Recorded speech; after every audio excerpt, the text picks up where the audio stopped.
here.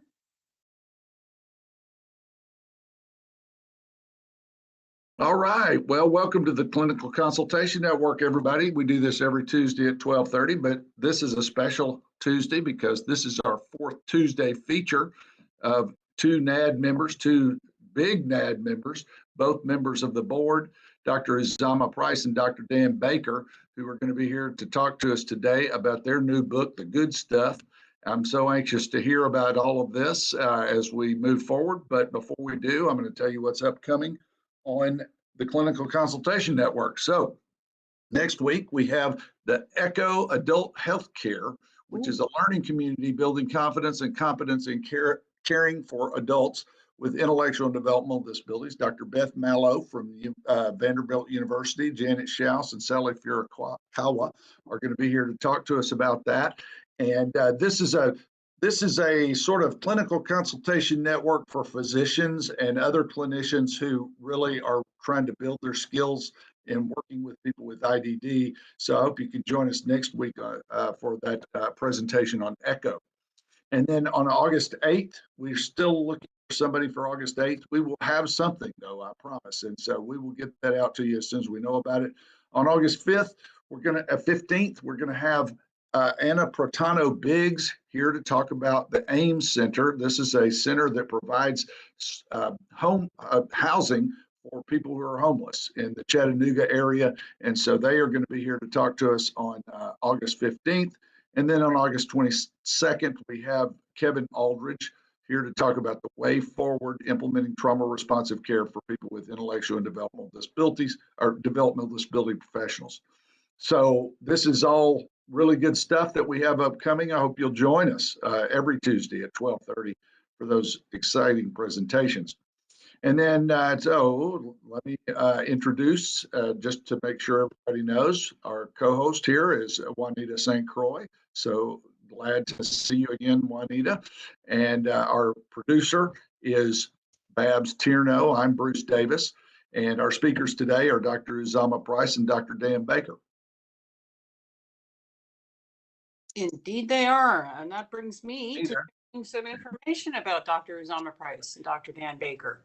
So let's get to it. There is so much to say about both of these incredible professionals and incredible people. Let's start with Dr. Price. So Dr. Uzama Price earned her doctoral degree in education at Argosy University in 2014. In 2014, she also began working as a research associate on a grant-funded project at University of North Carolina in Greensboro. It was the Developing Gratitude Study. And that was until 2017. Dr. Price is also a board-certified behavior analyst living in the state of North Carolina. Dr. Price is the co-chair of the NAD Specialist Committee and also has her dual diagnosis specialist certification with NAD. She is a national trainer for the National Association for Dual Diagnosis as well. And I don't know what we would do without her, to be perfectly honest. Dr. Price is a member of I'm not going to pronounce this properly, Elevatus Training Advisory Council, which is a premier provider of sexuality education for people with disabilities. Dr. Price is currently an integrated health consultant. She provides technical assistance for patients receiving treatment in psychiatric facilities, group homes, and other levels of care. She enjoys training direct support professionals and people with disabilities in positive behavior supports, trauma and intellectual disabilities, as well as supported decision-making. And she has developed a 2-day training on sexuality for people who have intellectual and developmental disabilities. So we are delighted to have Uzama here with us today. Her partner in crime in editing one of the newest publications from NAD is Dr. Dan Baker. Dr. Dan Baker is with Minnesota Department of Human Services, where he serves as the positive support specialist and the Olmsted Agency lead. Dr. Baker also provides clinical supervision for the Successful Life Project. Dan is involved with the design, development, and monitoring of treatment and intervention programs to align with positive supports, value community life, and person-centered culture. Dr. Baker's clinical focus is on positive supports, models of community and educational support, and mental wellness for people with disability. In addition to his work with Minnesota DHS, Dan is the past president of the NADD Board of Directors and an author of numerous books, articles, chapters, research papers, and the winner of multiple national and international awards for clinical excellence. I should note, which I missed in my introduction of Dr. Uzama Price, that she is also the winner of numerous awards internationally for her excellence in clinical work. So with that, Do you know Dan Baker personally? me, Yes. we do have a connection. We got married last October 1st, so we just had lunch together. It was very lovely. So Yeah. And elevate us. I assume that's a little bit of a play on words. Elevate. oh, Yeah. well, that's Is that smart. right, Dr. Price? Yes, Whoops. yes. Thank you. I did not get that. So- All right. Well, so I need to go ahead with the get smarticle. Well, thank you. I have two very old references for people. So if you are over the age or under the age of 30, you may not, or 40 or 50 even, you may not get these references. Get Smart, the Get Smarticle. I don't have exactly a Get Smarticle for you today. I have something completely different in the words of Monty Python. So hopefully people know that reference. What I have for you today is an introduction to the book called The Good Stuff. So The Good Stuff is, as I said, NAD's most recent publication, and the lead authors on it, the prime author on it, is Dr. Uzama Price. And she and Dr. Dan Baker are going to share a little bit about what they're talking about in the book and what the others are talking about, what its central focus is, what the values are it tries to impart. And I wanted to share with you a quote from Dr. Price's writing. This is the piece that really spoke to me.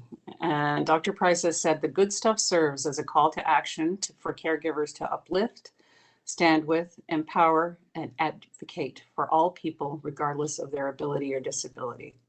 The good stuff aims to invigorate the reader to identify social justice issues that prevail in our society. We stand with all people, regardless of their religion, ethnicity, gender identity, age, race, country of birth, or any other factor. So I think when you hear both Dr. Price and Dr. Baker speak, you will hear those sentiments very loudly come from them, not only verbally. So that does bring us to a little bit of education, because I felt like I had to stick to it a little bit. As you will recall, when we went through positive supports and positive psychology previously, positive psychology is most simply the psychology of what a person needs for a good life. And the founders of positive psychology defined it as being about valued subjective experiences, well-being, contentment, and satisfaction in the past, hope and optimism for the future, and flow and happiness in the present. So when we're talking about positive supports, we're talking about an extension of positive psychology. So positive behavior supports incorporates person-centered values and concern for individual dignity in an effort to create environments and supports that promote a person's capabilities, expand opportunities, and enhance lifestyles. So that is what we are talking about today. And I wanted to give you a brief look at what chapters are in the book, so you will know all of the topics that are being covered from a positive support perspective, person-centered perspective, and from an equality perspective, right to citizenship, and all of the factors that Dr. Price has shared with us here. So we're talking about making a case for DSP training, wellness and organizing principle for supports, person-centered thinking, cultural aspects of the biopsychosocial approach, working with immigrant populations, communicating for success, and there's more.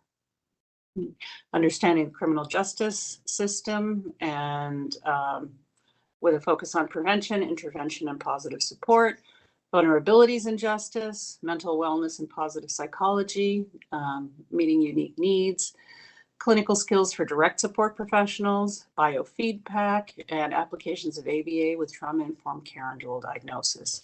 So I'm truly not doing just a promotional piece. I think we're looking at all of the aspects of clinical supports for people with intellectual and developmental disabilities and mental health issues. So I am delighted to welcome Dr. Uzama Price to start, and I'm assuming Dan will join us very shortly. He did have a He joined us just a moment ago. That's why I Oh, he got distracted. did. He And did. if you They're want both here. Dan to escape his interesting fact about himself, that's one thing I've been waiting for. Well, I know already. Welcome, Dan, and welcome, Uzama. And I'm going to start with Uzama. Could you please share an interesting fact about yourself that a lot of people may not know? Oh, well, I think the most recent thing that's pretty cool is that I started gardening, which is something that I've never really done before. And my kids are thoroughly pleased that I'm doing something outside of looking at a computer and reading research articles because they want me to act normal sometimes. And so I started a garden and I actually grew tomatoes. Ooh. And I'm putting tomatoes in everything, and it feels super cool because typically, like, I killed a cactus before, which doesn't really happen. So I'm not really good with gardening, but the tomatoes are wonderful. So, you Well, got to start someplace. yeah, Wonderful. that's great. That's a very good hobby. I love tomatoes. I love to eat them. Just slice them up and put some salt and pepper on them and eat them just like that. Yeah. That does sound delicious. Uzama and I had a chat about fried green tomatoes too, Oh yeah, which I've not yet had, but I am tempted Yeah. Me to too. try. In the air fryer, of course. That we'll see. that's great. So, Dan, you're here with us as well? Yeah. And we Interesting need, fact about me is I have a green thumb and I love to grow houseplants and I like to garden as well. It's awesome. So that's y'all have a mutual interest there. Yep. they definitely do. I love to eat the green things that grow for food. My houseplants, please. That's Oh, my. that's the cat. I like to eat vegetables that other people grow. Yes. But Yeah. well, that's great. Thank y'all so much for being here today. So, Juanita, you told a lot about the book, but maybe it'd be good to kind of just ask you guys what was your inspiration for this book? Why did you decide to write a book about the good stuff? Well, I started this a long time ago. And, after you get your doctorates or when you're in a doctorates program, they always tell you, this work is forever and a day. You're going to do your research and you're never going to be done because we expect that you're going to disseminate information and that you're going to publish and that you're going to advocate and you're going to find something that makes you passionate and you'll continue to talk about it. I was like, yeah, right, whatever. It never really dawned on me that they were right.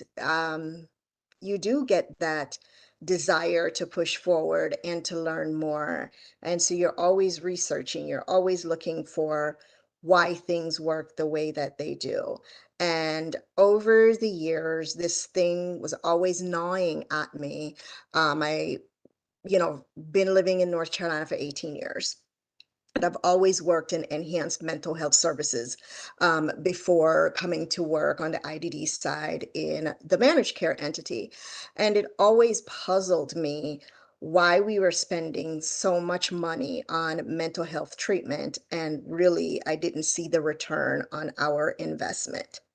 And then I started saying to myself, but I'm teaching people how to use token economies and I'm talking about deep breathing techniques. But if little Johnny's worried if the lights are going to be on when he gets home, is he really understanding what it is that I am missing? And so I started writing maybe about 6 years ago, defending my argument as to why I thought that DSPs needed better training and more supports. Initially, when I started shopping this idea, I only wanted to publish like an article defending the need for DSPs to get the training, because I'm a fighter, I'm an advocate, that's what I do. And I shopped this whole idea, and nobody was really interested in listening to kind of like what I had to say. And then I sent it to Nat and kind of like forgot about it for a couple of years or so. And then one day had a conversation with Dan, and he's like, yeah, this is wonderful, but you know what? This is way too long. This is not an article. You need to go back to the drawing board. You got a lot of nice things in here. This is really, really good, but you need more chapters. And I'm like, chapters? I got to publish. I got to do something. And so Dan is my ally. He's a wonderful mentor. He saw something more than what I had in those 33 pages that I thought was just going to be a little article. He was like, absolutely not. This is 33 pages. This is not an art. Yeah, no, you cannot put this in a journal. This is way too large. I think you really seriously need to consider doing something else with this. So, Dan, you can share Yeah, Dan, how what you did got involved. what did you see in Dr. Uzama's narrative that triggered you? Well, this is when I was the NAD board president, and Gene, I know who is the current president, Dr. Davis. Um, and Jean sent me over something. And I was talking with Jean, and she said, I got this really cool thing from Dr. Uzama Price, and I'm not sure what to do with it. And I said, what'd you get? So she said, well, it's, Uzama wrote up some really cool stuff about how to properly support people. And I said, send it over to me. So Jean sent it over. I looked at it and I'm like, 33 pages? Too long for an article, too short for a book. And I thought maybe we could just put it up on the website. But that's still the ideas about how to properly support people, looking through a variety of different lenses. This is important stuff. So I said to Jean Farr, the CEO of NAD, can I talk to Dr. Price and just check in with her a little bit about it? So Dr. Price and I chatted. This is the beginning of COVID. We're all working from home. We're all lacking meaning in our lives, right? And here is Dr. Price writing about meaning as being part of how to support people. I need a little meaning in my life as well. So I said, basically, what Uzama noted, this is the wrong length. This is a chapter length. Do we know anybody else who's writing a book who's looking for chapters? Because that's a good way to get stuff out. And then Dr. Price noted, well, I've got this other thing, and I've got this other thing too. And she sent me like 3 more other things. And I thought, we've got about a fifth of a edited volume here. Why don't we put together an edited volume with most of the chapters from Dr. Price? I'll throw in some chapters, and then we'll get our best friends to write some chapters as well. So anybody we knew who was doing some cool thinking about other ways to support people.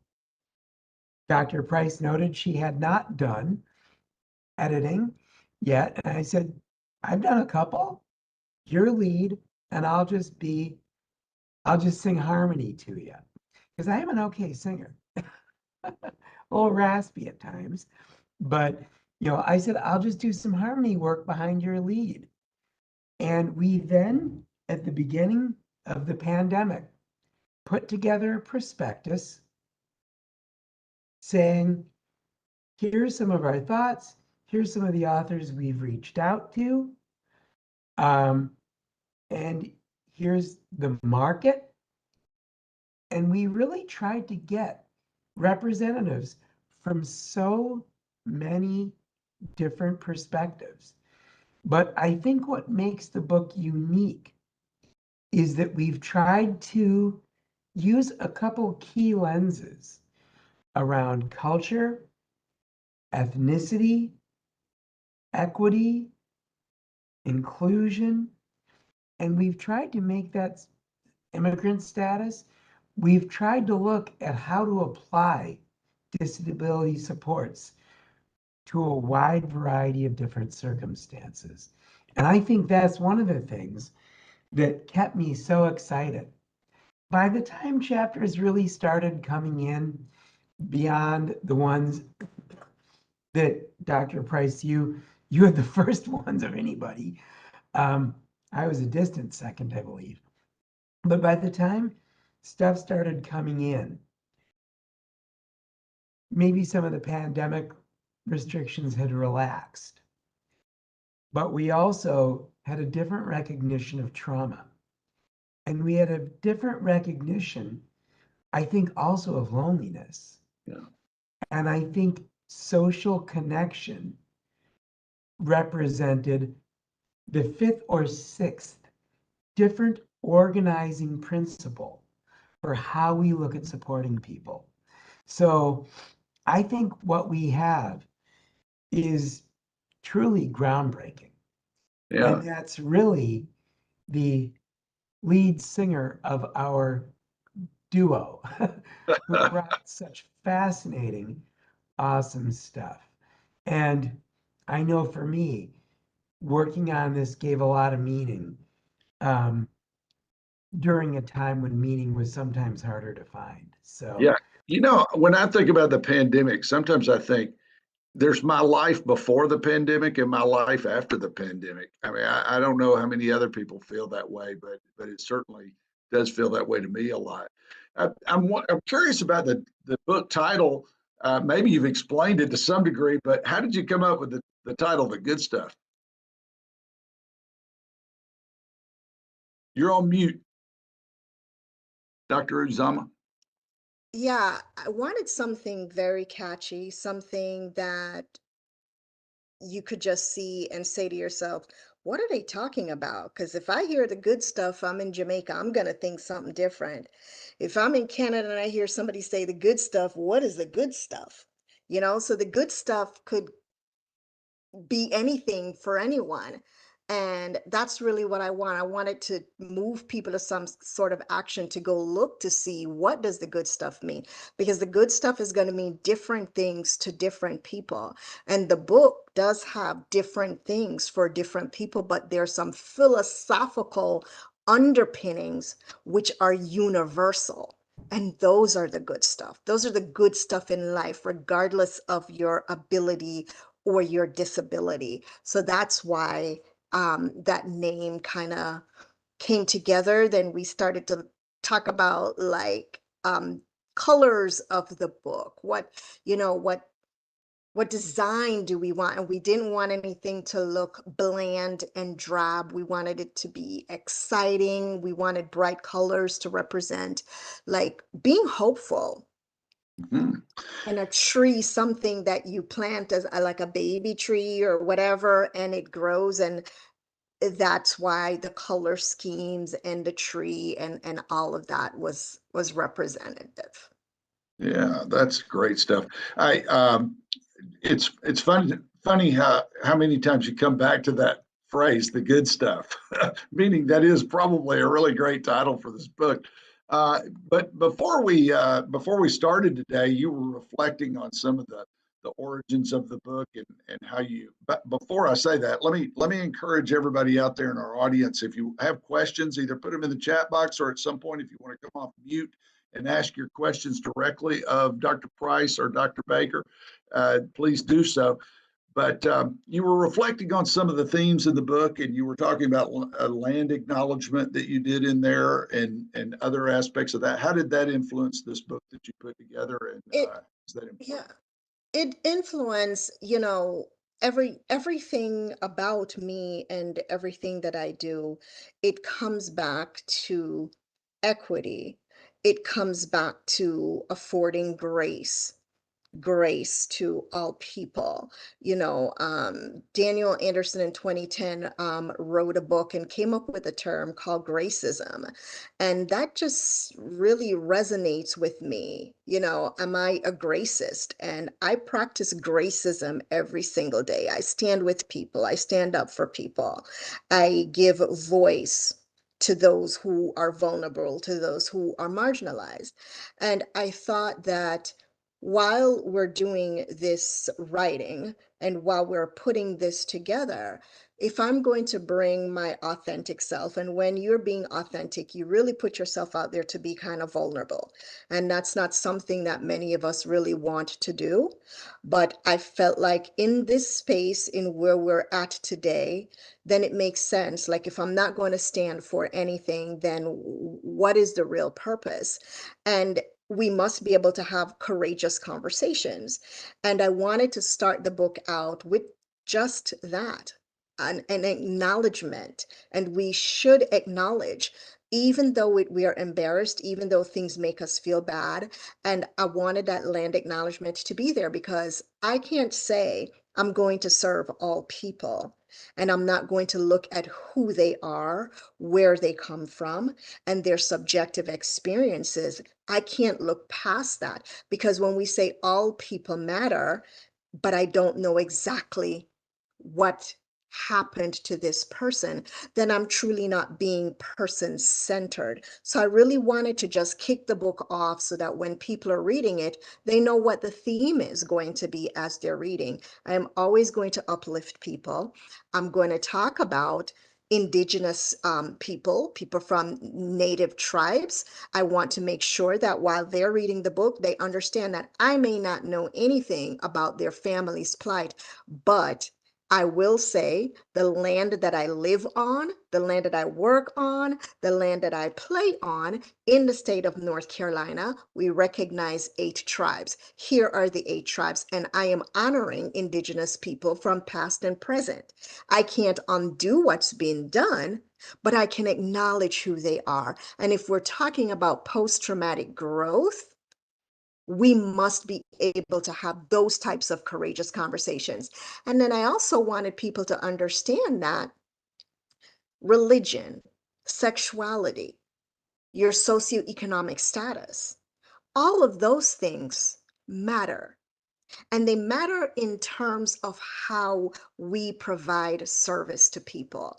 And I wanted, as you pick this book up and you read it, if you cannot connect with me on that level, be prepared to be a little bit uncomfortable, because we're going to rip off all of the band-aids and we're going to let all of that ooze, because we're going to talk demographics, we're going to talk health equity, we're going to talk how we have mistreated people because of their sexual identity. We're going to talk about immigrants coming into this country. We're going to talk about how do we support the most vulnerable people. But I wanted, as you begin this journey with reading this book, that you understand that there's some basic principles which Dan and I both share, that we must respect people, we must uplift people, and that when we work and we serve people, we're doing it and trying to understand,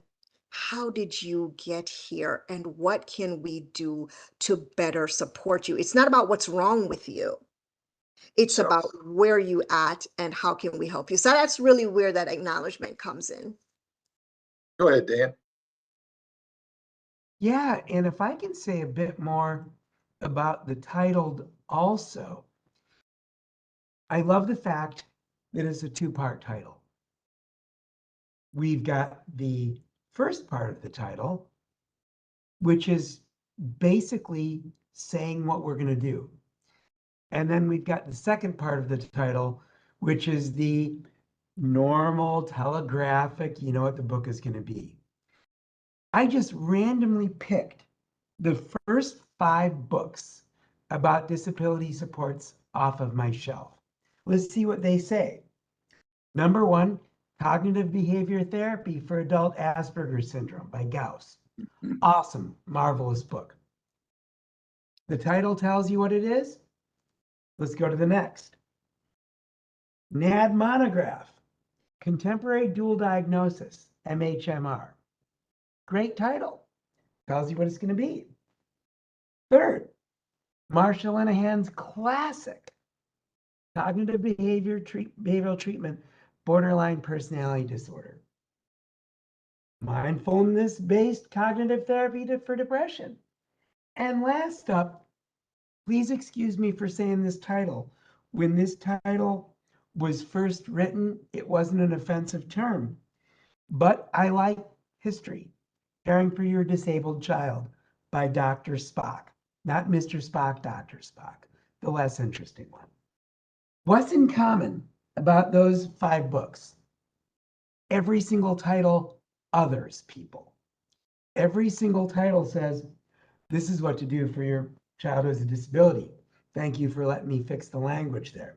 This is what to do for depression. This is what to do for borderline. This is what to do for dual diagnosis. This is what to do for adult Asperger's syndrome. Every single title, others people. It's focused on the difference, not the commonality. We start with the understanding that people are people.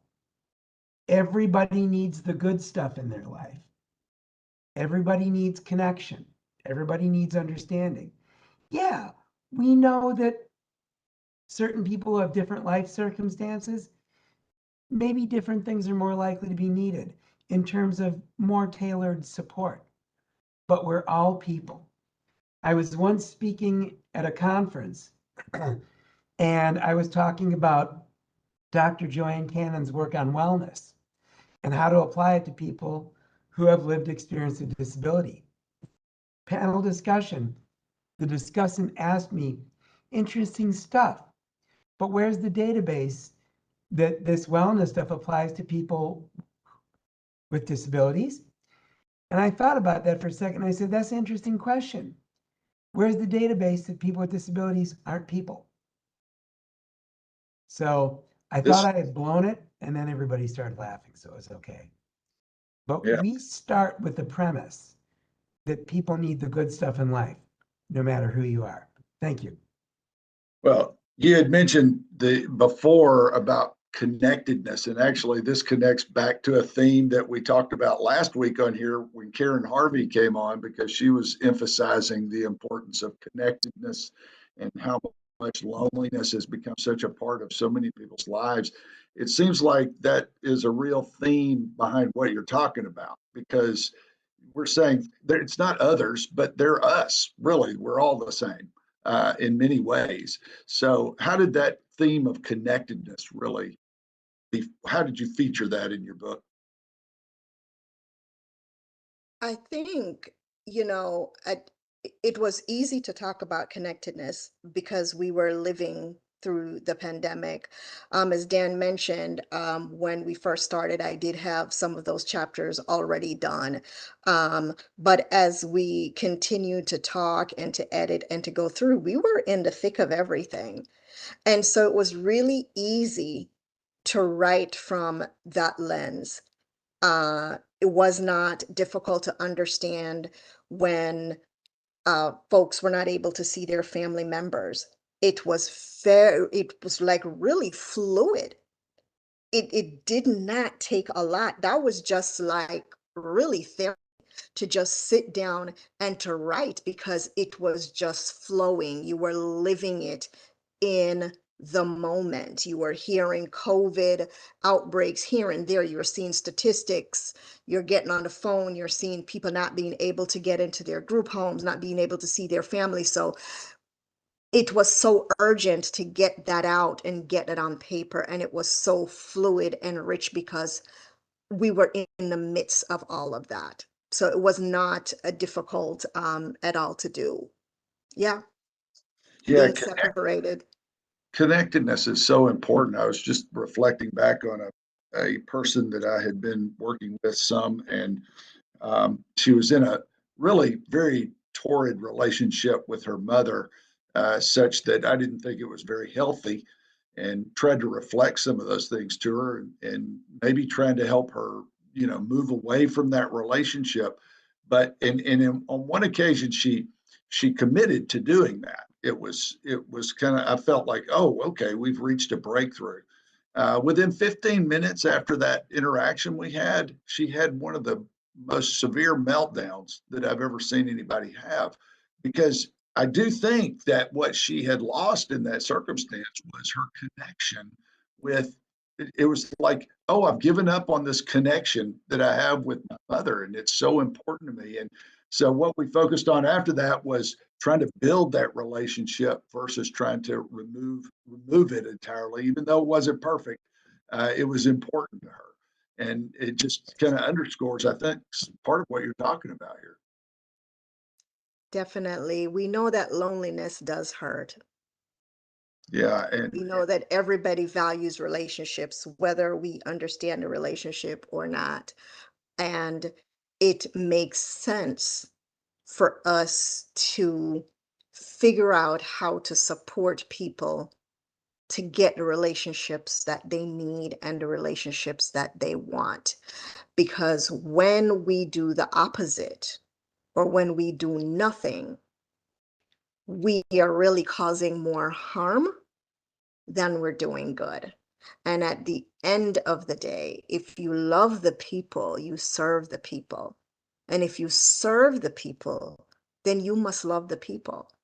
And if you have this love and you have this care and you have this compassion, then you've got to step outside of your comfort zone and figure out, what does this person need for them to have the good stuff?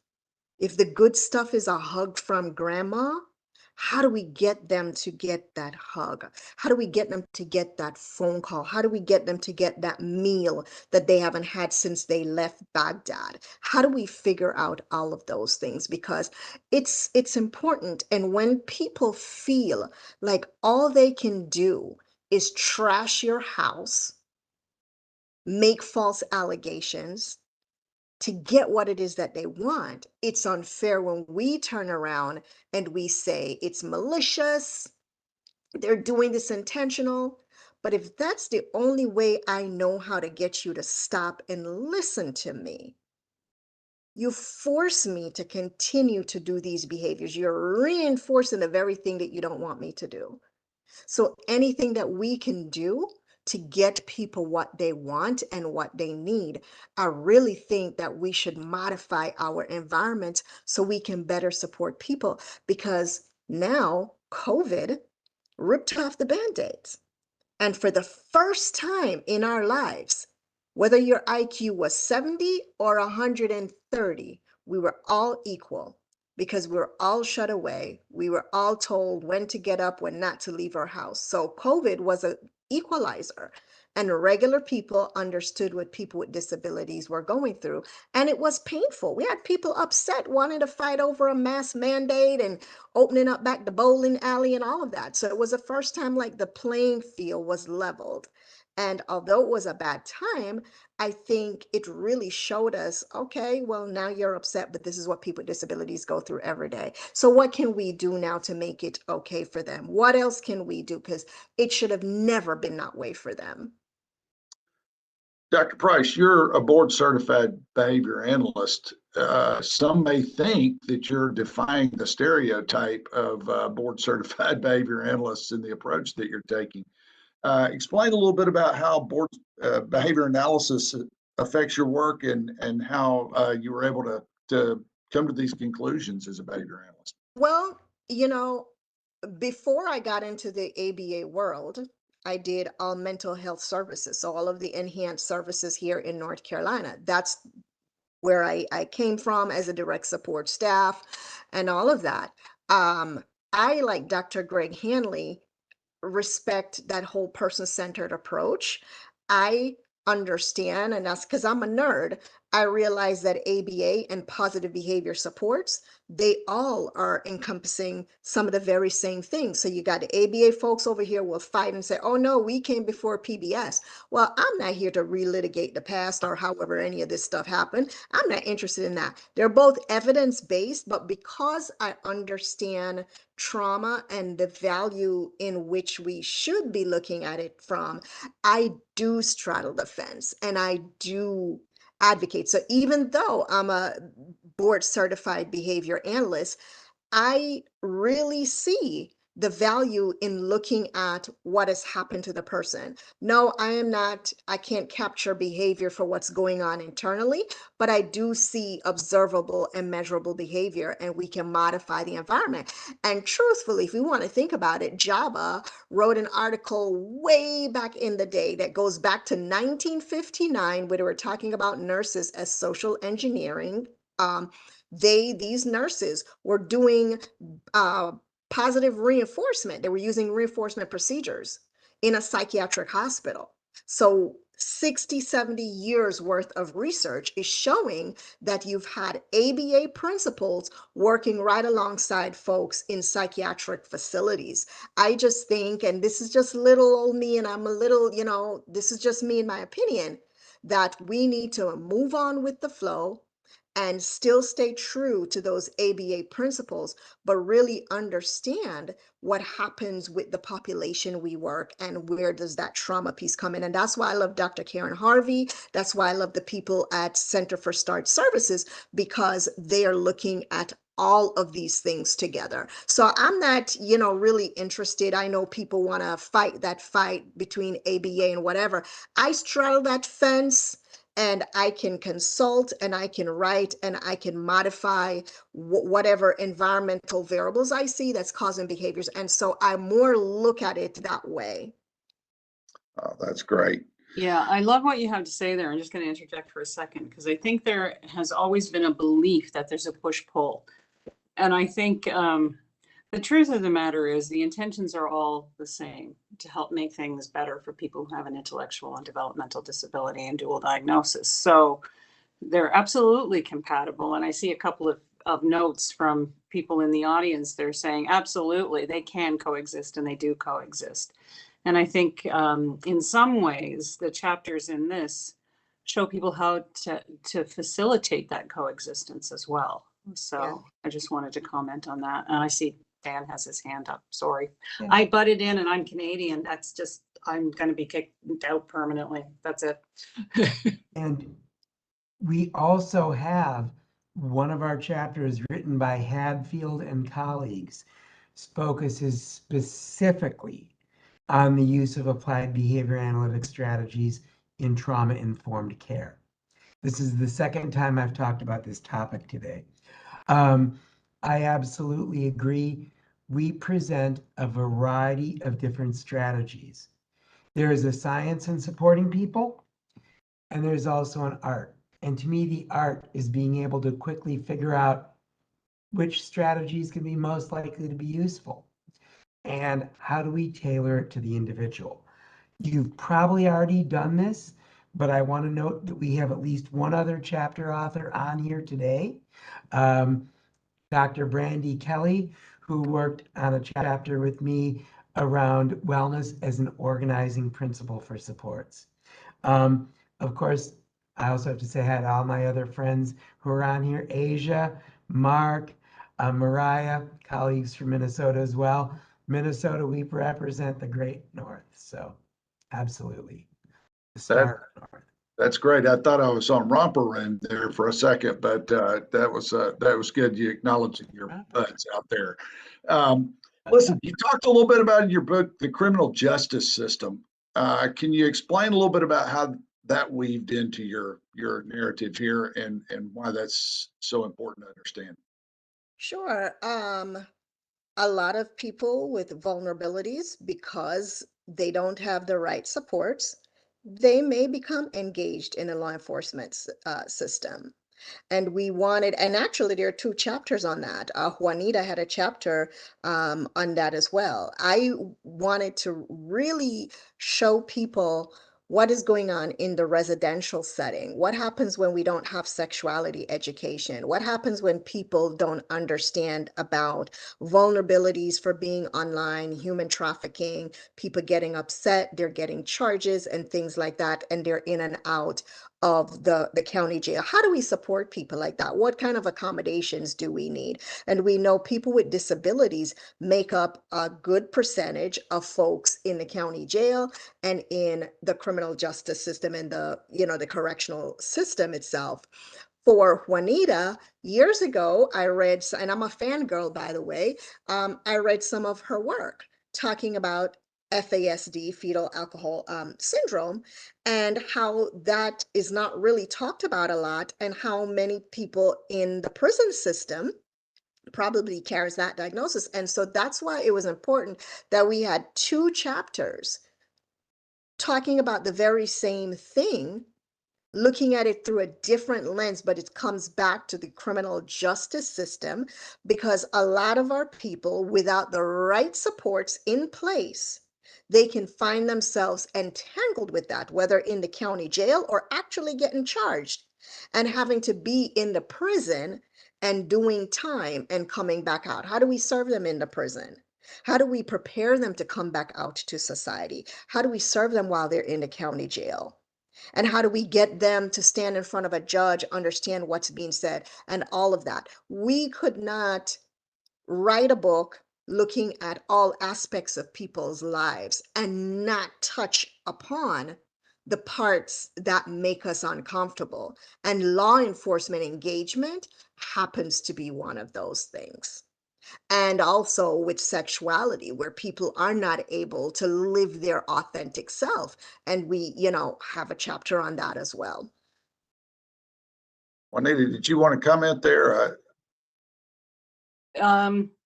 Yeah, well, yes, I think Uzama is absolutely right. There are so many perspectives of looking at the justice system, and it all makes us uncomfortable. It makes us uncomfortable when people get involved. It makes us uncomfortable when the police have to be called and involved. So I think my goal is always, when I'm thinking about justice, is how do we partner? How do we partner with the justice services that inevitably might be called for people or might become involved? And how do we diminish the harm for the person who has a disability right at the center of that? So I think the advocacy piece there is strong for me. I've been involved in training police services for many, many years, and I've trained entire police forces on FASD and interacting with a person with an FASD. So there's a better understanding of the challenges that people have and what challenges the police may have. So we can't fault people who have no information and no education and don't know they have it. They don't have it. So I think that's our goal with it. I also recall when we had published Mental Health Approaches to Intellectual and Developmental Disabilities, the training manual, I was doing some training on that and had questions from participants on justice. They were there from the prison systems. And they recognize there are people with disabilities in prison because they're right there on the front lines. People know, they just don't know what to do. So we're hopeful that we can have an impact that way. Hopeful. You can do everything you can. It's such an important topic, one that I don't think we cover enough and really provide enough guidance on, is how to work with people and interface with the criminal justice system. It's so important. I think so. And I think, unfortunately, I mean, and I am aware of our struggles with police services across Canada and the US. This is not a US problem alone. Trust me. Having come recently from Canada, I can guarantee you we have very similar struggles and very similar crimes being committed against people in our communities. So I think we have to open up this dialogue, and we just have to keep it going.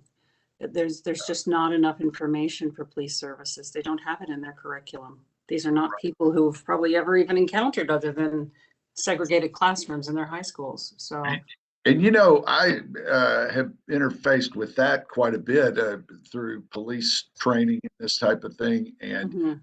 police officers are anxious to learn these things, to understand, practice gracism. Dr. Price, I Oh, I think love that phrase. I I see that a lot, and they're really some of the most understanding people that there can be once it's laid out for them that they have the training that they need to I be think able. so too. And I think sometimes we come from a human services perspective that may not also have the understanding of police services or the justice system. Oh, And may absolutely.